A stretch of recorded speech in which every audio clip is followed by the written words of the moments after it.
The signal lasted only 3 seconds, 3 words in an ancient code that made every listening post in the galaxy freeze their operations. Covenant protocol active. No one had heard those words in 8,000 years. No one living remembered what they meant. But everyone somehow knew to be afraid. Commander Zexval of the Galactic Response Fleet was the first to trace the signal's origin. Sector 9, the dead zone. No stars, no planets, just the graveyard of a war so old its name had been deliberately erased from history. Sir, his navigation officer's tentacles trembled, the signals repeating. Growing stronger. From what? Zexval demanded. There's nothing there. Nothing's been there since. The tactical display erupted with warnings. Something massive was moving in Sector 9. Something that had been waiting. You called for help. You didn't ask who might answer. Across the galaxy, the Confederated Worlds convened an emergency session. The All-Hari Empress herself materialized in the chamber, her crystalline form pulsing with colors of deep concern. The signal uses terraform encoding, she announced. Pre-diaspora. Before humans scattered to the stars. Before they went quiet. The Vorthan delegate scoffed. Humans? They're barely level 2 civilization. Tribal. Primitive. Fighting with chemical rockets and... That's what they want us to think, the Empress interrupted. Has anyone actually visited Terra in the last millennium? Silence. Some signals aren't cries for help, they're war drums. The response fleet, 17 of the galaxy's most advanced ships, reached Sector 9 in record time. What they found defied every law of physics they knew. Space itself was opening. Not a wormhole, not a rift, but something older. Something that had been folded away, hidden in dimensions the galaxy had forgotten existed. And through that impossible aperture, something emerged. It was a ship. Or perhaps a city.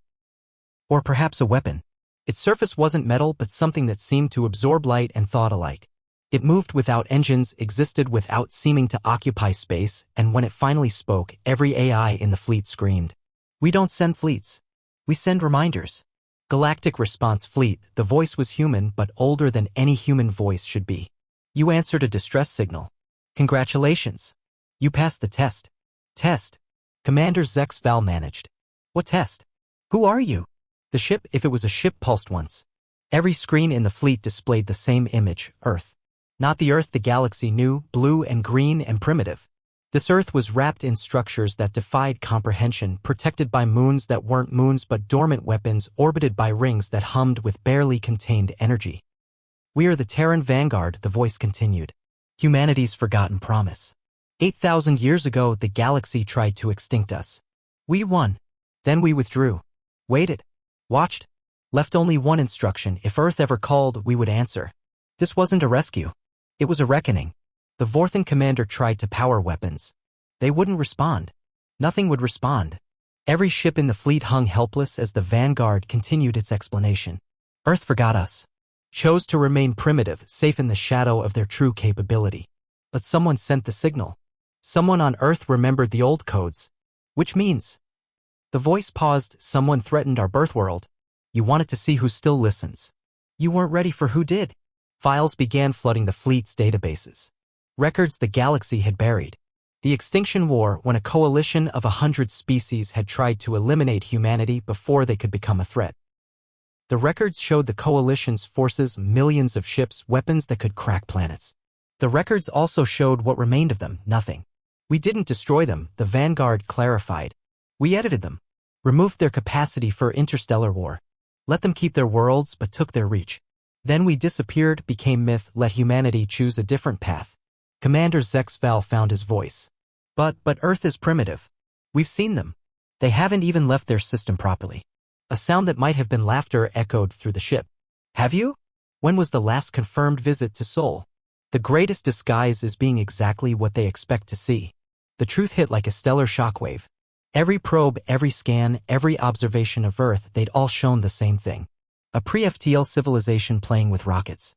Because that's what Earth wanted them to see. The distress signal, Zexval whispered. Who sent it? A child, the Vanguard replied. Playing with an old radio in her grandfather's attic. Found a button that hadn't been pressed in 8 millennia. Children do that. Touch things they shouldn't, wake things better left sleeping. Sometimes the most dangerous button is the one marked, help. The implications crashed over the fleet like a tide. If one accidental signal could summon this, what else was humanity hiding? What other safeguards waited in folded space? What other promises had been made by a species that had chosen to cosplay primitives rather than rule the galaxy? Are you going to Earth? We are Earth, the Vanguard corrected. We always have been. The planet you see is just the face we show. But someone will have heard this signal. Someone will think Earth vulnerable, distracted, ready for conquest. The ship began to shift, its impossible geometries rearranging into something even more incomprehensible. And when they come, they'll learn what you've learned today. Humans didn't disappear from the galactic stage. They became the stage itself. What have we learned? The Altari Empress asked through the communication channel, her voice barely steady. That mercy has limits. That Earth's children play with toys that could remake reality. That the humans you mock for their primitive wars are the same species that made war itself obsolete by becoming too dangerous to fight. You fear the warriors you can see. You should fear the ones who've transcended the need to be seen. The Vanguard began to fade, sliding back into its hidden dimensions. But its message continued broadcasting on every frequency.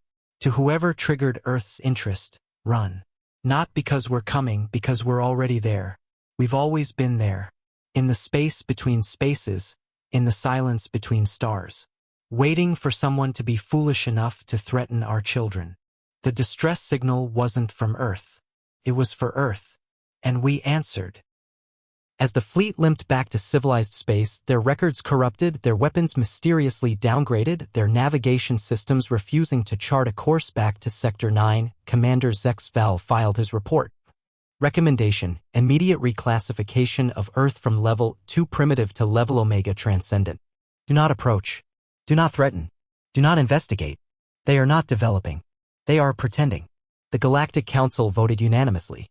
Earth would be quarantined not out of fear of contamination, but out of respect for a species that had evolved past the need for recognition. Some species conquer galaxies. Humans conquered the need to. On Earth, little Sarah Chin showed her grandfather the old radio she'd found. I pressed this button, but nothing happened. Her grandfather's face went pale, then relaxed into a knowing smile. Nothing happened here, sweetheart. But somewhere out there. He looked at the stars. Somewhere out there, everything changed. He disconnected the radio, hiding it away again. Some toys were too dangerous for children. Some children were too dangerous for the galaxy. The most terrifying message the galaxy ever received was sent by a 7-year-old looking for cartoons. The universe would never know that its greatest fear had been awakened by sticky fingers and innocent curiosity. But they would remember the lesson. When Earth calls, something answers. Something that had been waiting 8,000 years to remind the galaxy why humans chose peace. Not because they had to, because the alternative was too terrible to contemplate. Earth sent one signal. The galaxy learned to whisper.